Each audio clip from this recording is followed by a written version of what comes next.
Entre la science et la technique, deux mots qui semblent dominer notre époque doublement impactée par la pandémie et l'intelligence artificielle, quelle place donner à l'ingénierie?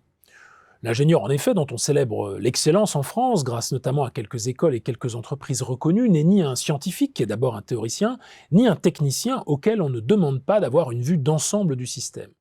Certes, l'ingénierie commerciale, bancaire, culturelle, industrielle ou juridique conditionne notre vie de tous les jours, mais que savons-nous vraiment de cet art qui n'est pas une science, mais qui souvent la précède? Et que savons-nous de ce savoir-faire qui revendique, ainsi qu'en témoignait déjà le philosophe des sciences Georges Canguilhem, de construire des machines avant même d'en avoir une connaissance physique?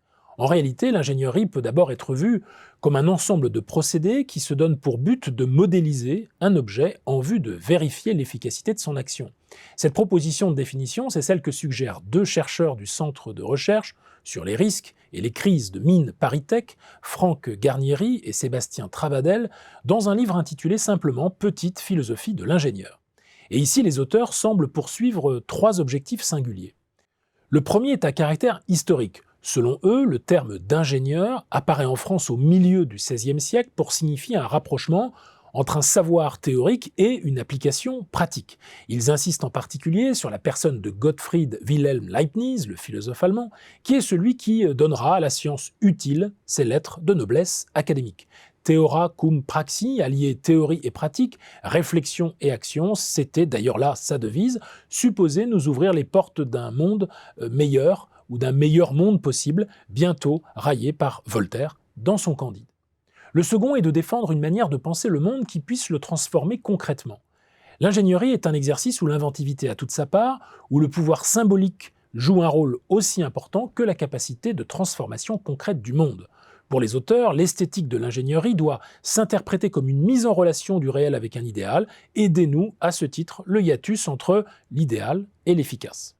Le troisième objectif est d'ouvrir des perspectives pour une philosophie de l'ingénieur, une philosophie qui se veut conviviale, tournée vers la valeur de la vie et de nouvelles formes esthétiques. C'est sur ce dernier point, le plus prospectif, le plus spéculatif, que ce petit livre qui convoque un imaginaire sympathique peut sembler un peu court. Les procédés ingénieriques, en effet, font trop souvent penser à un monde où il n'y a plus de solution à inventer, avec lequel précisément on ne sympathise plus car tout y est déjà décidé à l'avance. Aussi voit-on par ailleurs que l'ingénierie est dépassée de tous côtés par deux discours antagoniques, le low-tech contestataire d'un côté et l'utopie technologique californienne de l'autre, où personne ne comprend vraiment le fonctionnement de l'outil technique, pas même les ingénieurs remplacés qu'ils sont par des robots.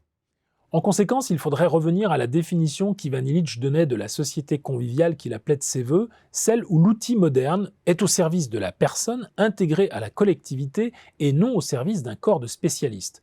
Convivial, ajoutait-il, serait la société où l'homme contrôle l'outil. Dès lors, doit-on faire confiance à l'ingénierie, à commencer par celle de Taylor, qui a tant influencé le parcours et la structure des organisations industrielles, pour augmenter à terme la valeur humaine et sociale de l'agir technique? Ou ne devrions-nous pas parier plus tôt pour atteindre ce dispositif convivial où les usagers auraient le pouvoir et où l'outil serait au service de la communauté sur un management plus ingénieux que scientifique, un management des organisations culturellement déprolétarisées, un management en somme plus subtil et plus fin?